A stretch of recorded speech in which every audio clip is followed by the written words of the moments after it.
Alright, so hi everyone, my name is Satvik and welcome back to my channel।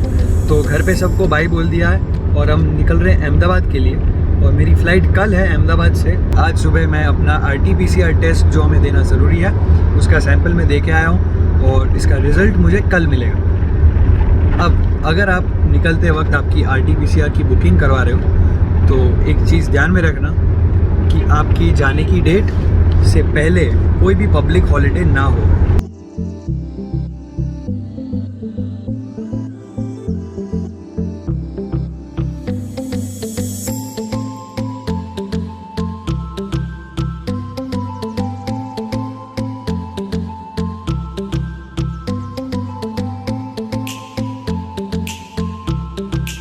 तो अभी हमने यहाँ पे चेक इन कर लिया है और ये जो होटल है it's just 500 metres from the airport. अगर मैं यहाँ पे एयरपोर्ट पे इतनी टाइम पहले एक रात पहले ऑलरेडी आ गया हूँ तो अब मेरे पास पूरा दिन है कल का to do the things that matter to me. और अच्छी बात यह है कि अब जब मैंने यहाँ पे रूम में मैंने जैसे ही कार्ड स्वाइप किया तो मैंने देखा मेरे चाचा ऑलरेडी अंदर रूम में थे, तो मेरे लिए ये सरप्राइज थी। तो you get more time to spend with your family who is coming to drop you off. Apart from that आपको अगर कुछ काम करने, फॉर एग्जांपल कल जैसे मैंने आपको बताया था मेरा RT-PCR का टेस्ट है, उसका रिजल्ट लेने जाना है, तो मेरे पास पूरा दिन है और रात को मेरी फ़्लाइट है, तो मैं कोई भी टाइप के स्ट्रेस में नहीं हूँ। और अब आपको अगर जाना ही है तो लास्ट मिनट में आपको क्यों स्ट्रेस लेना। अब डिले इसलिए हो गया क्योंकि एक और इम्पॉर्टेंट हमने काम बीच में किया था और वो ये है। और परोठे इसलिए मैं लेके जा रहा हूँ क्योंकि जैसे ही मैं रेडी टू ईट वहाँ पे बनाऊँगा मुझे ब्रेड नहीं खानी है, तो अगर मेरे पास ये है तो इसको मैं तब जाके जब रेफ्रिजरेट कर दूँगा तो मैं जल्दी जाते ही वहाँ पे माइक्रोवेव में इसको करके मैं अपनी रेडी टू ईट वेजिटेबल के साथ खा पाऊँगा।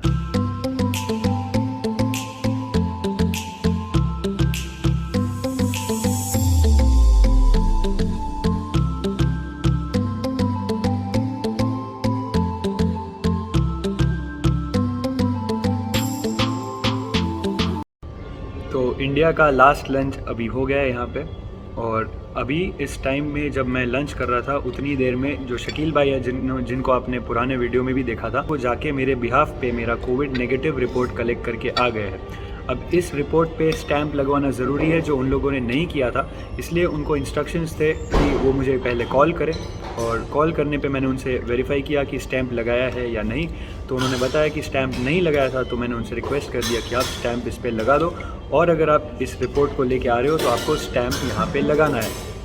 अब नेक्स्ट चीज़ ये है कि जाने से पहले अगर आप वेइंग स्केल साथ में नहीं लाए हो तो मैं सजेस्ट करूँगा कि अगर घर की कोई छोटी सी वेइंग स्केल और अपनी कार में ही आप आ रहे हो तो वेइंग स्केल लेके आओ। और आपका लगेज में कोई भी अगर लास्ट मिनट एडजस्टमेंट्स है, आपकी लैपटॉप बैग है, आपका हैंड लगेज है, इन सारी चीज़ों को आप एक बार वो उस वेइंग स्केल पे रख लो ताकि एक रफ़ आइडिया मिले।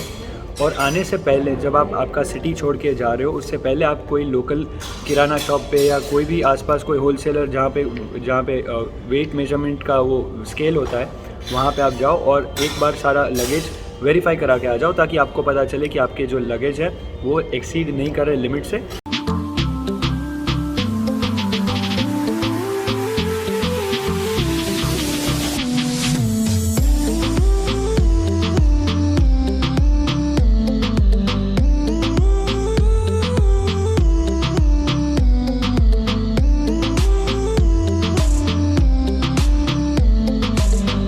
ठीक है, अगला एक्सपीरियंस ये है कि यहाँ पे एक और स्टूडेंट थे, उनको पता नहीं था कि उनको थर्ड बैग अलाउड है इस महाराजा ऑफ़र के ज़रिए। तो मैं लोगों को वापस बता दूँ, पहले भी मैंने बताया, वापस बता रहा हूँ कि थर्ड बैग आपको टिकट पे नहीं अलाउ होगी। आप जब यहाँ पे चेक इन कर रहे हो, चेक इन पे आपको बताना पड़ेगा उनको कि आप स्टडी परमिट पे जा रहे हो। अब स्टडी परमिट पे जाने के लिए आपको क्या उनको प्रूव करना है, सबसे पहले आपको उनको ये दिखाना है कि आप स्टूडेंट हो, कैसे आपका लेटर ऑफ एक्सेप्टेंस दिखा के, उसके बाद आपका पासपोर्ट तो ऑफकोर्स वो देखेंगे, कोविड रिपोर्ट भी देखेंगे, लेकिन इसके अलावा आपकी अराइव कैन की रिसीट भी देखेंगे। तो इसके ज़रिए वो कंफर्म कर पाएंगे कि जो जा रहे हैं वो स्टूडेंट है। तो कॉलेज के जितने सारे डॉक्यूमेंट्स हैं वो सब उनको दे दो। तो आपको 23 kgs की यहाँ पे चेक इन के टाइम पे एक और बैग मिलेगी, और वो मेरा चेक इन हो गया है। यहाँ पे आप देख सकते हो मेरे पास 2 बैगेज और है, ये मेरा लैपटॉप बैग है और ये अपनी हैंड लगेज है। तो ये सबसे पहला एक्सपीरियंस यहाँ पे रहा। इसके बाद मैं आपको बता दूँ कि जैसे ही हमारा चेक इन हो जाता है, हम नेक्स्ट स्टेप हमारा इमिग्रेशन होता है। लोगों को ये भी जानना होता है कि इमिग्रेशन में क्या पूछते हैं, तो मैं आपको बता दूं कि जैसे ही मैंने इमिग्रेशन में वहाँ पे उनसे बात की, सबसे पहले उन्होंने पूछा कि आप कौन सी टाइप की स्टडीज़ करने जा रहे हो, क्यों जा रहे हो, कौन सी सिटी में जा रहे हो, और बेसिक से क्वेश्चंस पूछे। बहुत ही फ्रेंडली थे, उसमें कोई भी डरने की ज़रूरत नहीं है। और हो सकता है आपको इंग्लिश में भी पूछे ना, वो सीधा आपका नाम पढ़ के आपको अपनी रीजनल लैंग्वेज में आपसे बात करे। So there is nothing to worry about that. जो नेक्स्ट स्टेप होता है वो है सिक्योरिटी क्लियरेंस। तो उस सिक्योरिटी क्लियरेंस में ध्यान रखना, क्योंकि बहुत सारे लोगों की बड़ी बड़ी जो बॉटल्स होती है हैंड बैगेज में, जो सबको मालूम है नहीं अलाउड होती है पानी की। थर्मोस फ्लास्क भी थे, वो भी फेंक दिए गए, और बहुत सारी चीज़ें हुई। ठीक है, तो एक्सपीरियंस ये था कि टाइम बहुत वेस्ट हुआ because of bad crowd management. और अभी टाइम हो रहा है मेरा यहाँ पे 9:02 और 13 मिनट्स में गेट खुल जाएगा। गेट नंबर 7 पे हूँ।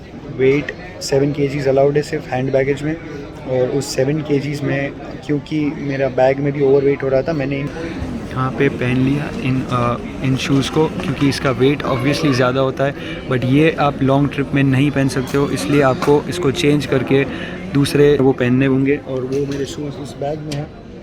उस बैग में आपका वेट जो है वो काउंट नहीं होगा, और वो लाइट वेट शूज़ अब आप पूरी ट्रिप में पहन सकते हो। इसके अलावा आपके जैकेट्स है, जैकेट्स को भी पहन लो ताकि हैंड बैगेज में वो काउंट ना हो। और दोनों जैकेट्स को मैंने पहन लिया था, और शूज़ भी अब मैं चेंज कर लूँगा। बट ध्यान रहे, अगर आप इस ऑल वेदर शूज़ को लेके आ रहे हो जो ये वुडलैंड के सब स्टूडेंट्स लेके जाते हैं, तो सिक्योरिटी क्लियरेंस पे आपको रोका जाएगा, और आपके शूज़ भी आपको स्कैन करवाने पड़ेंगे, क्योंकि इसके अंदर भी स्मगलिंग हो सकता है। तो एक चीज़ ये ध्यान में रखनी है। और इसके अलावा आपको ये ध्यान में रखना है आपका लगेज ज़्यादा ना हो, क्योंकि ये लोग बहुत टॉलरेट नहीं करते। 800 grams to 1 kgs is fine. Apart from that 2 लोगों को वापस भेज दिया गया था when I was waiting in the Q.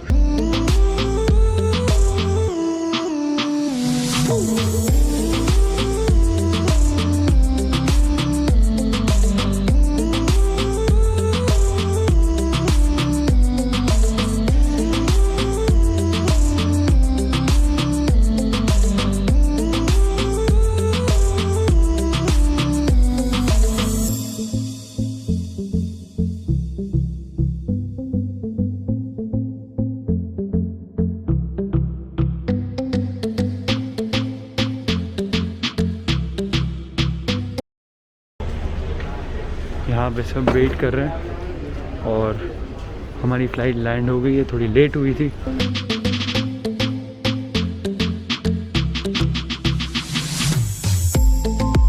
Alright, तो अभी हम यहाँ पे आ गए हैं दिल्ली ड्यूटी फ्री में। और यहाँ पे वैसे तो मेरे काम की एक भी चीज़ नहीं है, और मैं ट्राई करूँगा कि मुझे यहाँ पे रेबन का छोटा सा कोई स्टॉल दिख जाए। अगर मेरे पापा ये वीडियो देख रहे हैं तो बहुत हंस रहे होंगे, बट मैं जब भी कोई भी ड्यूटी फ्री में जाता हूँ, सबसे पहले मैं वहाँ पे जाके उसके आई ग्लासेस, सन ग्लासेस जो भी होते हैं पहले वो देखता हूँ। और यहाँ पे पता नहीं क्यों, बट सब लोग आके यहाँ पे ये बड़ी बड़ी सिगरेट के बॉक्सेस ले रहे हैं, और वो भी पता नहीं क्यों इतनी ज़्यादा क्वांटिटी में। और ये है one of my favourite chocolates, Ferrero Rocher. Hershey's का भी यहाँ पे बहुत सारा है, and this is my absolute favourite. इसको देख के बचपन की याद आ जाती है। लिंट की लिंडोर स्विस चॉकलेट है, बट अब मैं शुगर नहीं खाता हूँ, तो यहाँ पे भी अब मेरा और कोई काम नहीं है।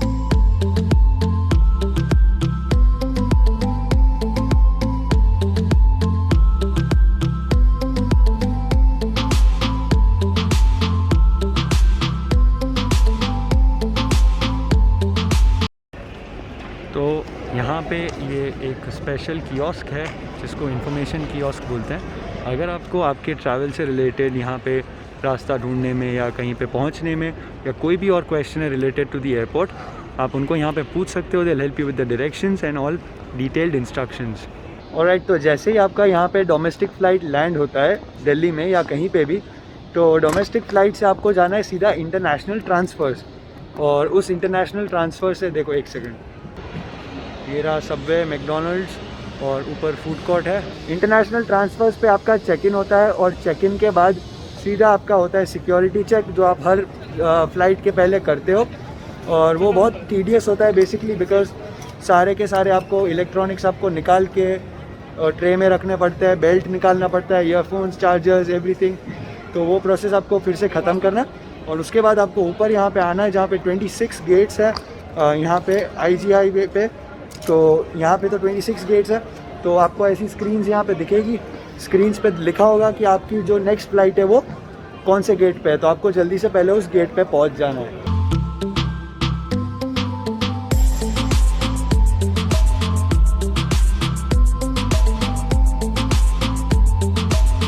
तो मुझे मेरे कार्ड पे यहाँ पे प्रीमियम लाउंज में एक्सेस मिलता है, बट मैं आपको सजेस्ट करूँगा कि अगर आपको भी ऐसा एक्सेस है आपके कार्ड पे या कुछ भी है तो जल्दी यहाँ पे पहुँच जाना, क्योंकि यहाँ पे वेटिंग होता है। और वेटिंग इसलिए होता है क्योंकि यहाँ पे कोविड रिस्ट्रिक्शंस की वजह से जो सीटिंग अरेंजमेंट है वो बहुत 50% तक रिड्यूस कर दिया है। So make sure that you reach here on time. और अभी मुझे ये मेनू मिला है पूरा, इसमें से कुछ भी हम ऑर्डर कर सकते हैं। तो काफ़ी सारी चीज़ें नॉन-वेज है और ये बहुत हैवी हो जाएगा, मुझे टाइम भी नहीं है, इसलिए मैंने अभी यह नाचोस मंगवा और 7 अप मंगवाई है और थोड़ा सा लाइट स्नैक करके। मेरा बोर्डिंग टाइम अभी 20 मिनट्स में है, तो गेट नंबर 11 तक मुझे पहुंचना है। तो 20 मिनट्स के अंदर I will reach there, I will finish this and हो सके उतनी जल्दी बैटरी चार्ज कर लूँगा, क्योंकि वहाँ पे इन फ्लाइट एंटरटेनमेंट नहीं है। फ़्लाइट में जो टीवी है, मूवीज़ है, वो सब नहीं चल रहे हैं। और आपके फ़ोन में अगर आपने ऑफलाइन कुछ सॉन्ग्स डाउनलोड किए तो वही है जो है, उसके अलावा आप कोई एंटरटेनमेंट नहीं है। तो मैंने एक फ़ोन में म्यूज़िक डाउनलोड किया है और दूसरे फ़ोन में मैंने ऑफिस की पूरी सीरीज़ डाउनलोड कर ली है। तो थोड़ा फ़नी मेरा फेवरेट शो देख के मैं आगे जाऊँगा। सो सी यू गाइस। ऑलराइट, तो लाउंज में खाना पीना हो गया, बैटरी चार्ज हो गई फ़ोन की और मेरी भी, और अब हम जा रहे हैं गेट 11 पे। और मैं आपको बता दूँ, on your way to gate 11 you will find prayer room, और वो प्रेयर रूम बहुत ही अच्छा है, बहुत क्लीन है, साफ़ सुथरा है और सब लोगों के लिए है। Anybody can go there and pray. मैंने तो अपनी प्रेयर कर ली, बहुत अच्छा एक्सपीरियंस रहा मेरा। और अब कोई काम नहीं बचा है, अब सीधा गेट 11 पे जाके हम वेट करेंगे फ़्लाइट का। और ये मेरा यहाँ पे बोर्डिंग शुरू हो गया है गेट नंबर 11 पे, और मैं सबसे लास्ट में बोर्ड करूँगा क्योंकि फालतू में लाइन में खड़े रहने का कोई मीनिंग नहीं है। तो एग्जैक्टली 2 बजे का बोर्डिंग टाइम था और मैं यहाँ पे पहुँच गया हूँ। लाइन काफ़ी लंबी है, लग रहा है प्लेन बहुत भर गया होगा। तो इन एनी केस यहाँ पे मैं आ गया हूँ और मेरी लाइफ की सबसे लंबी फ़्लाइट होगी ये 15 आवर्स की। तो देखते हैं कैसी फ़्लाइट थी। इसके पहले का जो प्लेन था वो 787 था, बोइंग 787B और समथिंग, और इस बार जो फ़्लाइट है वो बोइंग 777ER है। तो अब इसमें देखने वाली बात यह है कि एक तो 15 घंटे आप फ्लाइट में बैठो, यहाँ पे जब बैठोगे तो 3 बजे होंगे, वहाँ पे जब लैंड होंगे तो 8:45। तो बैठोगे 15 घंटे फ़्लाइट में, लेकिन ऐसे तो आपने इफ़ेक्टिवली सिर्फ 5.5 घंटे दिन के ख़त्म किए हैं। तो चलिए देखते हैं कि कैसी रहती है ये फ़्लाइट। See you guys.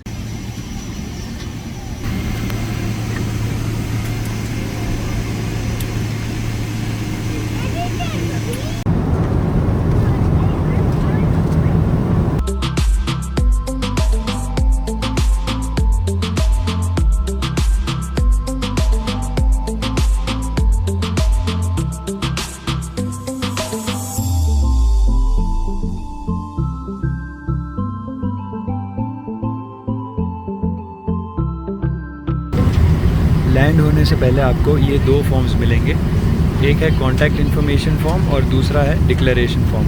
इन दोनों फॉर्म्स को आपको फिल करना है और उसके लिए आपको पासपोर्ट आपका हैंडी रखना है। जो भी आपकी डिटेल्स है वो पासपोर्ट से मेक श्योर आपका नाम और जो भी है वो आप पासपोर्ट के साथ मैच करते हो, और ये सब फिल करना पड़ेगा। इसलिए सजेस्टेड कि आप आपके पास एक एक्स्ट्रा पेन रखो, क्योंकि अगर आप पेन नहीं रखोगे तो आपको दूसरों से मांगनी पड़ेगी। इसमें कोविड में एक्सपोजर भी बढ़ेगा क्योंकि आप एक ही पेन यूज़ कर रहे हो और आपका टाइम भी वेस्ट होगा। तो make sure that you have a pen.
Alright, तो फ़्लाइट लैंड हो गई है और लैंड होते ही सबसे पहली जगह जहाँ पे हमें जाना है वो होता है अराइवल्स। तो इंटरनेशनल अराइवल्स पे जाके आगे की सब प्रोसीजर होंगी। तो मौसम अभी बहुत ठंडा है बाहर, लेकिन एयरपोर्ट के अंदर बहुत ही नॉर्मल लगता है, कुछ ज़्यादा यहाँ पे आपको फील नहीं होता है। एंड फ़्लाइट कैसी रही, फ़्लाइट का एक्सपीरियंस कैसा था, फैसिलिटीज़ कैसी थी, इसके ऊपर हम बाद में बात करेंगे।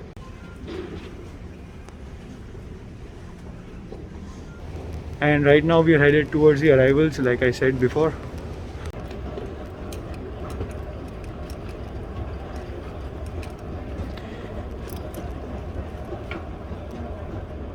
ऑलराइट, तो दोनों इमिग्रेशन मेरे ख़त्म हो गए और इमिग्रेशन के बाद जो नेक्स्ट स्टेप होता है वो है बैगेज कलेक्शन। तो बैग्स भी मैंने कलेक्ट कर लिए, इनफैक्ट ये फ़ोन अभी मेरी बैग के ऊपर ही पड़ा है। तो आपको मैं बता दूं, फर्स्ट जो इमिग्रेशन का स्टेप होता है उसमें वो फॉर्म सबमिट करने होते हैं जो आपको मैंने प्लेन में दिखाए थे, और फ्लाइट में जो वो फॉर्म्स आप भरते हो उनको यहाँ पे सबमिट करना है। उसमें आपको बताना है कि आपके पास कोई भी ऐसी चीज़ नहीं है जो यहाँ पे लाना इलीगल है। अब मैं एक और स्टेप आपको बता दूँ कि इसके अंदर आपको पूछेंगे कि क्या आप कोई फूड आइटम साथ में लाए हो। तो फूड आइटम्स में आप जब उनको बोलोगे कि आप कुछ रेडी टू ईट फूड लेके आओ या पैक्ड फूड लेके आए हो, तो वो ऐसा अज्यूम करेंगे कि आप ऐसी चीज़ लेके आए हो जो लीगल नहीं है। इसलिए मेक श्योर कि आप उनको पैक्ड फूड मत बोलो और उनको स्ट्रेट अवे नाम बोल दो कि मैं पैक्ड फूड लाया हूँ जिसमें रेडी टू ईट छोले है, रेडी टू ईट राजमा है, या फिर ready to eat dal fry jeera rice है, एंड सो ऑन। तो जो भी चीज़ आप लाए हो आप उनको डिस्क्लोज़ करो। घी लाए हो उनको सब मालूम है, वो चाहे इंडियन ना हो लेकिन उनको ये सब नाम मालूम है। तो उनको आप बताओ कि आप रोटी लाए हो तो बताओ रोटी लाया हूँ वैक्यूम करके। अगर आप घी लाए हो तो उनको बताओ मैं घी लाया हूँ, या जो भी है उनको सब मालूम रहता है तो उनको बता दो आप। जो नेक्स्ट स्टेप होता है इमिग्रेशन का, उसमें आपको आपकी परमिट मिलती है, तो उस डिक्लेरेशन फॉर्म पे मार्किंग करके आपको दे देंगे। इसके बाद आपको जाना है सेकंड लेवल ऑफ इमिग्रेशन पे। सेकंड लेवल ऑफ इमिग्रेशन को ख़त्म होते होते मुझे एटलीस्ट 1.5-2 घंटे लग गए, और इस दौरान मैं वहाँ पे ही था, मुझे कहीं पे जाने को नहीं मिला क्योंकि क्यू में ही खड़ा रहना पड़ा। इस स्टेप में वो आपको क्वेश्चंस पूछते हैं, आपको पूछते हैं आप स्टडी परमिट पे आए हो तो कौन सा कोर्स कर रहे हो, आइल्स का ओरिजिनल मार्कशीट मांगते हैं आपसे, ऑफ़र लेटर मांगा था मेरे से। उसके बाद उन्होंने मुझे बोला कि कॉलेज के अकाउंट में लॉगिन कर और अपना टाइम टेबल दिखा, और उसके अलावा उन्होंने कॉलेज का एक्सेप्टेंस लेटर ऑफ एक्सेप्टेंस देखा उन्होंने, और कुछ 1-2 सवाल पूछे, और फिर मेरी परमिट मुझे प्रिंट करके दे दी। और प्रिंट करने पे मुझे बोला कि नेम जो है आपका वेरीफाई कर लो, स्पेलिंग, फिर बर्थ डेट है उसको आप वेरीफाई कर दो। और उसके बाद मुझे ये भी बोला कि भाई आप 20 आवर्स से ज़्यादा वर्क नहीं कर सकते हो वेकेशन के टाइम, वो भी जब स्कूल चालू है आपकी। और फिर मैंने पूछा कि वेकेशन का क्या सीन है, तो उन्होंने बोला कि भाई वेकेशन में आप तभी वर्क कर सकते हो जब नेक्स्ट सेमेस्टर के लिए आप एलिजिबल हो। फिर उन्होंने बोला कि ना मुझे लैमिनेट करना है स्टडी परमिट को, ना ही मुझे उसको कोई और तरीके से मॉडिफाई करना है, मार्किंग करना है, बस उसको मैं फोल्ड कर सकता हूँ और पासपोर्ट के अंदर रख सकता हूँ, और ज़्यादा से ज़्यादा उसको पासपोर्ट पे स्टेपल कर सकता हूँ। उन्होंने ये भी बोला था कि अगर आप जाके वापस आ रहे हो तो ये परमिट आपके साथ रखनी है आपको ऑन अराइवल। तो दैट्स इट। टाइम बहुत ही ज़्यादा टाइम यहाँ पे वेस्ट हो गया है, और अभी मैं और टाइम वेस्ट कर रहा हूँ यहाँ पे अभी तो जानबूझ के, क्योंकि मेरी होटल का चेक इन टाइम इतना जल्दी नहीं है। तो बैगेज कलेक्ट तो हो गई है, अब मैं जाऊँगा मेरा कोविड टेस्ट कराने। Okay so guys, covid test हो गया है मेरा, and let me tell you there is a trick. जैसे ही आप लैंड करते हो ना फ्लाइट से, तब है ना आप पहले तो PSN इंटरनेशनल एयरपोर्ट का जो वाईफाई है उसमें ईमेल आईडी डाल के पहले तो लॉगिन कर लो। कोई OTP आएगा नहीं, ना फ़ोन पे ना ईमेल पे, तो पहले वाईफाई का एक्सेस ले लो। अगली बात, जैसे आपको वाईफाई का एक्सेस मिलता है, QR कोड आपको दिखेगा उतरते ही सीधा, उसको स्कैन करो। जो वेबसाइट खुलती है उसमें आप रजिस्टर करो। कोविड टेस्ट का एप्लीकेशन है स्विच हेल्थ करके, उस पर रजिस्टर करो। फ्रेंड कोई भी आपका यहाँ पे कनाडा में उसका नंबर डालो, कोई रिलेटिव है उसका नंबर डालो, और अपनी ईमेल आईडी डालो। दोनों में OTP आएगा अगर आपको लॉगिन करना है, सो डोंट वरी।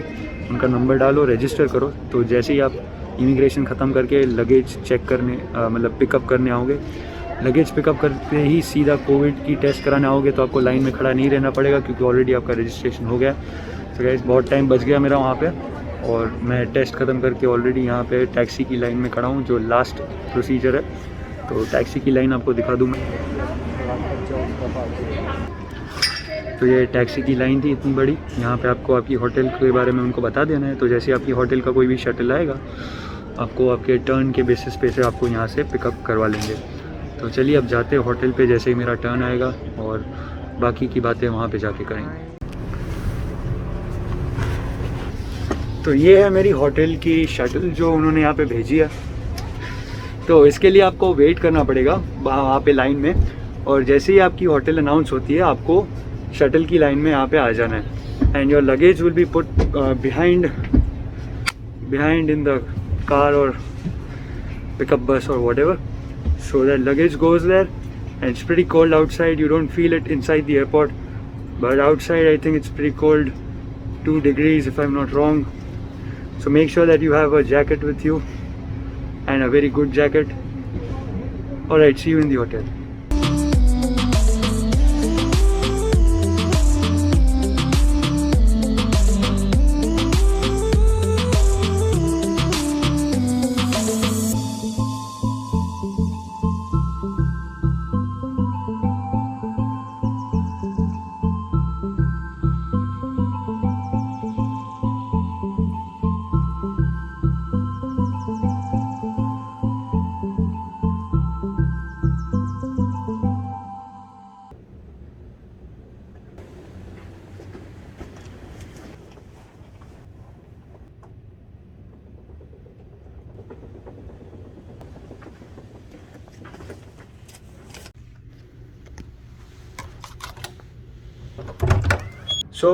मैं आपको बता दूं सबसे पहले मेरी फ़्लाइट का एक्सपीरियंस। तो मैं आपको बताऊं, देखो एयर इंडिया थी और मैंने उसके लिए 83,000 रुपीज़ दिए थे, और 83,000 प्लस 7,000 मुझे लगे रीशेड्यूलिंग के, क्योंकि PPR टाइम पे नहीं आ रहा था।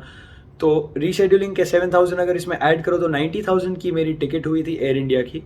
तो मैं आपको बता दूं कि 90,000 के लिए अगर मुझे बताना है तो it's completely not worth it. लेकिन अगर आपके यहाँ आने के रीजंस 90,000 रुपीज़ की वैल्यू से ज़्यादा है तो आप इस चीज़ को थॉट मत दो। ऐसे कोई प्रॉब्लम नहीं था एयर इंडिया में। टर्बुलेंस मतलब वो तो ठीक है, वेदर के ऊपर होता है, लेकिन पायलट भी अच्छी थी जो भी थी, उनका नाम भूल गया मैं।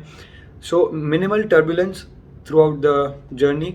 लेकिन एक बात मैं आपको बताना चाहूँगा जो बहुत ही मुझे डिसअपॉइंटिंग लगी, वो है कि जो इनका इन फ्लाइट एंटरटेनमेंट होता है वो टीवी जैसा, वो पहले तो उन्होंने फर्स्ट लेग में मतलब डोमेस्टिक जो आपका दिल्ली तक होता है उसमें तो चालू नहीं किया था उन्होंने।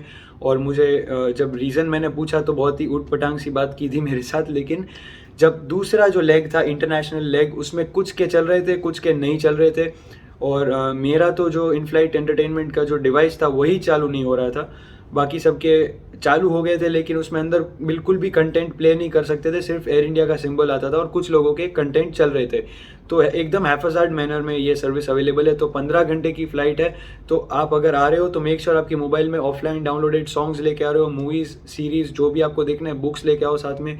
अगर मतलब सुबह के पार्ट में आप पढ़ सकते हो, रात को तो आप नहीं पढ़ सकते लाइट चालू करके, इट्स नॉट नाइस थिंग, क्योंकि सो रहे होंगे बाजू में लोग। तो फ़्लाइट का एक्सपीरियंस बहुत ठीक ठाक रहा। ओवरऑल एक एयरपोर्ट का एक्सपीरियंस था कि भाई वहाँ पे क्लीनलीनेस तो थी बिल्कुल, लेकिन सोशल डिस्टेंसिंग नहीं था, और बहुत सारे लोगों को बहुत ही बड़ी बड़ी लाइंस में एक साथ रोकने को बोल देते थे। तो सबसे पहले इमिग्रेशन में इतने सारे लोग रुके हुए थे, नो सोशल डिस्टेंसिंग। उसके बाद सेकेंडरी इमिग्रेशन जहाँ पे परमिट्स और वो सब मिलता है, वहाँ पे भी कोई सोशल डिस्टेंसिंग नहीं था और बहुत ही लंबी लाइन थी। प्रोसीजर्स जल्दी ख़त्म हो रहे थे, लेकिन वेटिंग बहुत था उन सारे प्रोसीजर्स के लिए। उसके बाद बैगेज कलेक्शन, तो बैगेज कलेक्शन में सारी बैग्स को उठा के नीचे रख दिया था कन्वेयर बेल्ट से। तो हर कोई इंसान हर एक बैग को टच करके इधर उधर हिला रहे थे, ट्रांसफ़र कर रहे थे इधर उधर। तो आपको क्या मालूम किसी के हाथ की टच की हुई बैग आपको मिले। तो क्या होता है कि इतना ज़्यादा पिकी हमें नहीं होना है। लेकिन एक बात देखने की, अगर इतने स्ट्रिक्ट ये हो रहे हैं कि भाई आपको होटल में क्वारंटाइन करना है, फिर यहाँ पे क्वारंटाइन करना है, ये सब, तो अगर इन सारी चीज़ों में स्ट्रिक्ट है, तो अगर एयरपोर्ट पे भी अगर स्ट्रिक्टनेस बढ़ा दे तो काफ़ी अच्छा रहेगा। इसके बाद कोविड टेस्ट, तो कोविड टेस्ट की ट्रिक तो मैंने आपको बता दी, तो उसमें भी आपका टाइम बच जाएगा।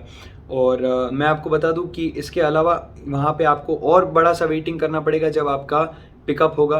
तो पिकअप के लिए भी काफ़ी बड़ा वेटिंग होगा वहाँ पे। तो आपको ध्यान देना है, ईयरफोन्स लगा के मत खड़े रह जाना वहाँ पे, क्योंकि आपकी होटल का नाम कभी भी बोल सकते हैं, क्योंकि जिस सीक्वेंस में वहाँ पे बाहर पार्किंग में पिकअप वैन जाएगी उसी सीक्वेंस में होटल के नाम होंगे। तो make sure that you are paying attention. उसके अलावा जब आप वेट कर रहे होंगे एयरपोर्ट पे तब 2 फीडो एंड चैटर दोनों के प्लान्स अवेलेबल है। तो आपको पहले पता लगाना है कि आप जिस सिटी में जाने वाले हो वहाँ पे किसका नेटवर्क कैसा है, और जो भी सारी चीज़ें वो मैं आपको जनरल बता रहा हूँ, फिर आप डिटेल्स में देख सकते हो व्हेन यू कम। और बस यही है कि जब वेट कर रहे हो और बाहर जब आप आओगे, अरे भाई बाहर मैं जब आया तब तो ठंडी क्या लग गई थी मेरे को।